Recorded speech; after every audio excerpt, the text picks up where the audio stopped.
예수님은 자기 백성을 그들의 죄에서 구원하십니다. 그들의 죄를 사하시며 그들의 병을 고치시며 그들의 생명을 파멸해서 구속하십니다. 본문을 통해서 예수님의 치유 사역을 살펴보면서 함께 내보겠습니다.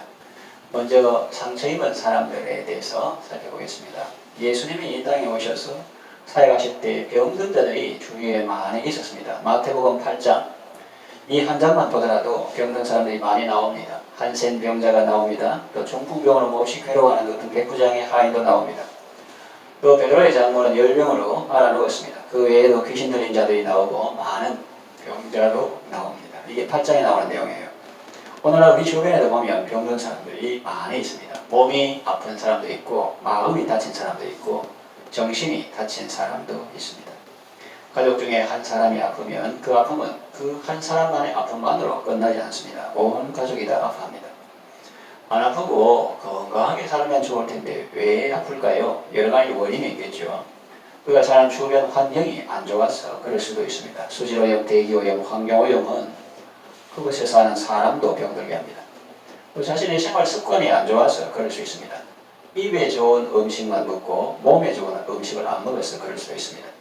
또 외부의 강한 충격 때문에 그럴 수도 있습니다. 외상 후 스트레스 때문에 그럴 수도 있습니다. 그 외에도 우리가 모르는 다양한 이유들이 있을 수 있습니다. 우리가 병든 원인을 찾아보는 것도 중요하지만 더 중요한 것은 지금 당장의 고통에서 벗어나는 것입니다.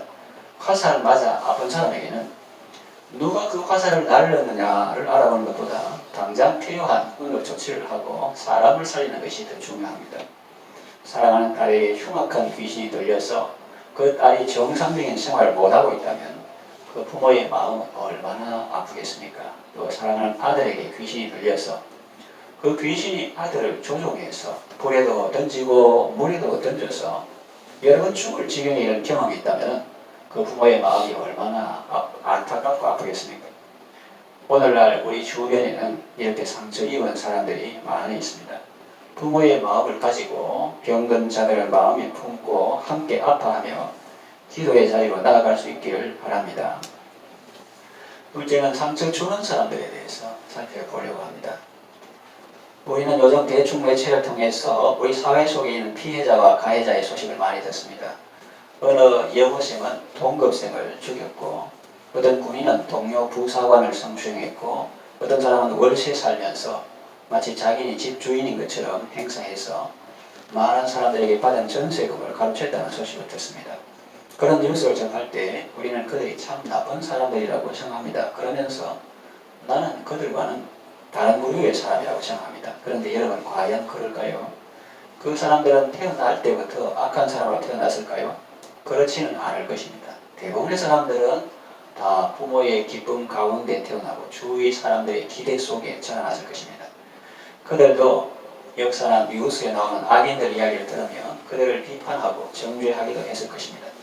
그랬는데 자기도 모르게 어느 순간에 보니 자기가 바로 그들과 같은 사람이 되어 있다는 것을 깨닫게 배웠겠죠. 이 얼마나 슬프고 안타까운 일입니까? 이스라엘 역사의 성군이라고 하는 다윗을 보십시오. 그에게 살인자, 간음자, 도둑, 시인이를 저버린 자, 이웃의 아내를 탐낸 자라는 말이 어울립니까? 전혀 안 어울리는 것 같죠.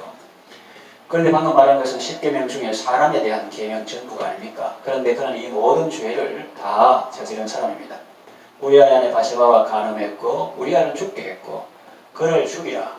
이 우리아를 죽이라는 편지를 그의 손에 들려 야전 사령관 요압에게 보내므로 시인이를 저버렸고 그 이웃의 아내를 탐내었습니다. 그가 처음부터 이런 사람이었습니까? 아니죠. 하나님께서 내 마음에 합한 자라고 한 사람이 아닙니까? 이 제 아들 다윗을 보니 내 마음에 합하다, 딱 맞다 그랬던 사람 아닙니까? 그런데도 이런 죄를 저질렀습니다. 그래서 바세바의 마음을 아프게 하고 아히도벨의 마음을 아프게 하고 백성들의 마음을 아프게 하고 하나님의 마음을 아프게 했습니다. 이걸 보면 사람은 어느 누구도 예외가 없다는 것을 알 수 있습니다. 성경 말씀 그대로죠. 모든 사람이 죄를 범하여 하나님의 영광에 이르지 못했다. 의인은 없나니 하나도 없다 하는 말씀이 그대로 한 겁니다. 상처 입은 사람은 자기도 모르는 사이에 다른 사람에게 상처 주는 사람이 될 수 있습니다. 다윗은 어린 시절 부모에게 버림받고 그 성경에 나옵니까? 나와요. 역사서에는 잘 모르지만 시편에 보면은 다윗의 시 해가지고 내 부모는 나를 버렸으나 이런 말이 나옵니다. 다윗은 어린 시절 부모에게 버림받고 형들에게 따돌림을 당했습니다. 하나님은 하나님의 사랑은 있어도 사람들의 사랑은 부족했을 수 있습니다. 그것이 그가 저지른 범죄의 원인이 되었을 수도 있습니다. 그의 아들 압살롬의 경우도 마찬가지입니다. 그가 어렸을 때부터 반역을 일으키리라 생각했을까요? 그렇지는 않을 것입니다. 성장하면서 아버지에 대한 의심이 생기고 아버지께 상처를 받았어 그런 마음이 생기고 굳어져 갔을 것입니다.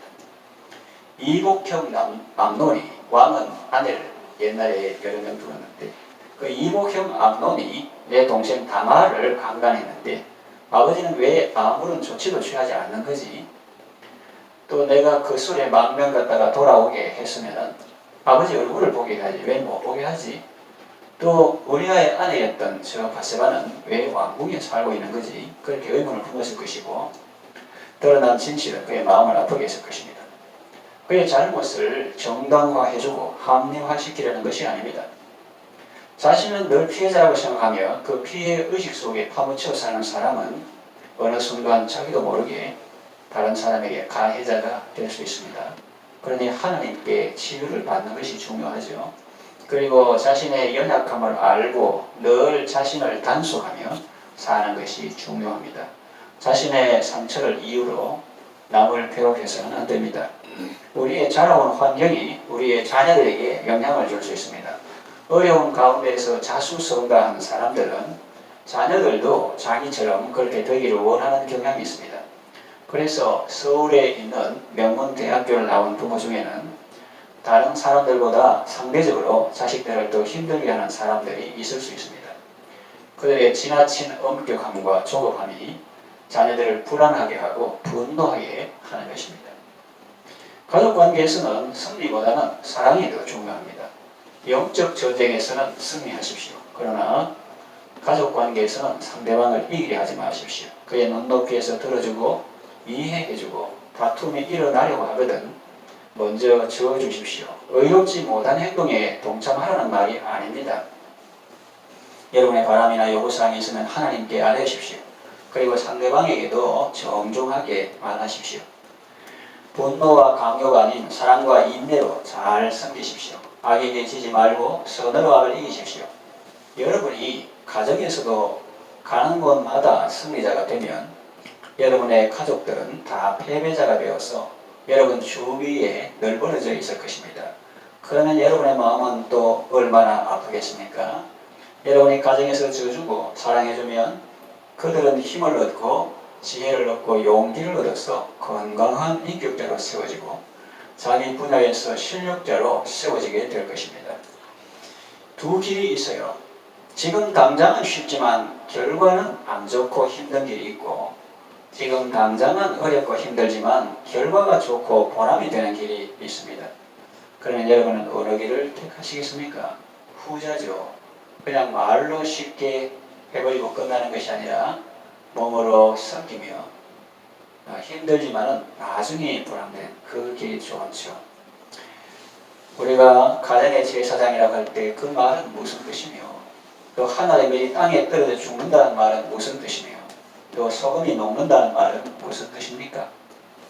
사람들은 나는 괜찮은데 내 남편이 문제다 그런 사람도 있고 또 나는 잘 사는데 내 아내가 문제야 그런 사람도 있고 또 부모는 괜찮은데 아들이 참 철이 없어 문제다 딸이 너무 시골이 없다 뭐 이렇게 생각하고 또 그렇게들 자기 생각을 밖으로 표현하고 말합니다. 겉으로만 보면 그럴 수도 있습니다. 왜냐하면 아내가 남편에게 욕을 하니까요. 또 남편이 아내를 폭행하니까요. 또 자녀가 정신이 건강하지 못하고 귀신 들린 것 같고 심지어는 부모에게 폭행도 하니 너무나 힘들고 그걸 남에게 말하기도 어렵습니다. 상담사들 중에는 이렇게 말하는 분들이 있습니다. 자녀 문제는 대부분 부모 문제이다. 그런 것 같지 않습니까? 부모가 서로 사랑하거나 존중하지 않고 다투고 싸우면 그것이 자녀들에게는 마치 하늘이 무너지는 것과 같은 충격의 경험이라고 말합니다. 어릴 때는 어려서 참고 있지만 마음은 상하고 분노가 켜켜이 쌓여서 나중에 그것이 화산처럼 폭발하는 것입니다. 성경에는 자녀를 노엽게 하지 말고 주의 교양과 훈계로 양육하라는 말씀이 있습니다. 이런 생각이 들 수 있습니다. 지금 무슨 말씀을 하시는 겁니까? 저는 몹시 지치고 힘듭니다. 제게는 위로와 격려의 말씀이 필요한데 그 말씀들은 오히려 저의 마음을 아프게 하네요. 그러나 저의 의도는 그렇지 않습니다. 제가 하나님과 인데 어떻게 여러분의 구체적인 사정을 일일이 다 알 수 있겠습니까? 그저 일반적인 원리를 말하려다 보니 다양한 경우를 예로 든 것뿐입니다. 그리고 저 또한 완전한 사람이 아니고 이런 아픔과 고통 가운데 있는 사람입니다. 다른 사람에게 상처도 받고 또 본의 아니게 다른 사람에게 상처를 주기도 하는 사람입니다. 그래서 이것은 상처 입은 제가 주님께 치유받는 여정을 말하는 의미도 있습니다. 내가 내 주변에 상처 입은 사람들을 불쌍히 여기고 그들의 회복을 위해 예수님께 기도하며 그들을 예수님께로 데려오는 것은 귀한 일입니다. 그러나 그와 함께 중요한 것은 내 자신도 주님 앞에 나아가서 치료받고 회복되는 것입니다. 하나님 앞에서 우리 모두는 다 구원받아야 할 죄인이요 치유받아야 할 병든 자들이기 때문입니다. 사람마다 정도의 차이는 좀 있어도 예외는 없습니다. 지금까지 피해자와 가해자, 상처 입은 사람들, 상처 주는 사람들에게 대해 살펴봤는데 이제 실제로 치유자 예수님에 대해서 말씀드리겠습니다. 예수님은 참 무거운 짐을 지셨습니다. 본문에 보니 우리의 연약한 것을 친히 담당하시고 짊어지셨단 말이에요. 병을 짊으셨더라. 함을 이루려 하심이라. 그 이사야가 예언한 대로 우리의 연약함과 질병을 다 짊어지셨죠. 내 혼자만 아니고 모든 택한 백성들의 짐을 다 짊어지셨습니다. 구체적으로 적용하면 내 아들의 짐도 대신 짊어지시고 아들의 아빠인 나의 짐도 대신 짊어지십니다. 내 딸의 짐도 대신 짊어지시고 딸의 엄마인 나의 짐도 대신 짊어지십니다. 이건 제가 여성이라는 의미가 아니고 엄마의 관점에서 1인칭으로 표현한 것입니다. 예수님은 우리 모두의 짐을 다 짊어지셨습니다. 지금도 그리하십니다. 시편 68편 19절에 날마다 우리 짐을 지시는 주 곧 우리의 구원이신 하나님을 찬송할지로다 그랬습니다. 아들의 아픔과 상처를 생각하며 아버지가 하나님께 기도할 때 그 아버지는 인간이 되어갑니다. 딸의 아픔과 상처를 생각하며 어머니가 하나님께 기도할 때 그 어머니는 성숙해지고 성화되어 갑니다. 내 아버지도 누군가의 아들로 살 때가 있었고 그 아버지의 타임이 있었다. 그러면서 아버지의 아픔과 상처를 생각하며 하나님께 기도할 때 아들은 성숙해지고 성화됩니다. 그리고 자신의 상처에서도 벗어날 수 있습니다. 내 어머니도 누군가의 딸이었고 며느리였다. 나는 어머니의 그 시간을 인정하고 받아들여야 한다. 그러면서 어머니의 아픔과 상처를 생각하며 하나님께 기도할 때 딸은 성숙해지고 성화됩니다. 그러면서 자신의 상처에서도 서서히 벗어나게 되는 것입니다. 우리는 한 사람의 짐을 대신 지기도 어렵고 대신 지는 게 아니라 함께 지는 것도 버거워할 때가 많습니다. 그런데 예수님은 우리 모두의 죄악을 다 담당하시고 우리의 모든 병과 연약한 것을 다 짊어지셨으니 이 얼마나 큰 사랑과 은혜입니까? 예수님은 지금도 그 사랑으로 우리를 초청하십니다. 수고하고 무거운 짐을 진 자들아 다 내게로 오라. 내가 너희를 쉬게 하리라. 그리고 우리가 주님께 나아가면 예수님은 두 팔 벌려 환영하시며 우리를 영접해 주십니다. 말씀을 정리하고 마치겠습니다. 현대인들에게는 많은 질병이 있습니다. 그 증상도 다양합니다. 그 모든 질병에 대한 해답은 오직 하나님의 사랑입니다. 겉으로 드러난 증상만 보면 여러 가지 진단을 하겠지만 그 뿌리를 캐보면 하나님의 사랑 결핍입니다. 그 하나님의 사랑이 없기 때문에 세상은 병들고 아파하는 것입니다. 찬송 가사와 같이 곳곳마다 상한 영혼, 상처 입은 영혼의 탄식 소리가 들려오는 것입니다. 하나님은 우리를 너무나 사랑하셔서 독생자 예수님을 보내주셨습니다. 예수님을 믿을 때 하나님의 사랑을 충만하게 받고 그래서 멸망하지 않고 영원한 생명과 건강한 삶을 누리게 되는 것입니다. 여러분 주위에 여러분이 사랑하는 사람들을 예수님의 이름으로 치유받게 하십시오. 그리고 무엇보다 여러분 자신이 예수님의 이름으로 치유받으십시오. 그래서 아름답고 건강한 영혼의 소유자가 되십시오. 여러분의 과거의 상처는 예수님 안에서 여러분에게 소중한 자산이 될 수 있습니다. 여러분은 상처 입은 치유자로서 운비드 힐러, 다른 사람을 치유하는 하나님의 도구가 될 수 있습니다. 하나님께서 병든 사람을 고치시고 상처 입은 사람들을 회복시키시고 귀신 들린 사람을 온전케 하실 때 그 일에 귀하게 쓰임 받으시기를 바랍니다. 사람들을 살리고 세우는 구원의 도구로 또 축복의 통로로 쓰임받는 아름답고 복된 삶을 살아가시기를 바랍니다. 기도하겠습니다.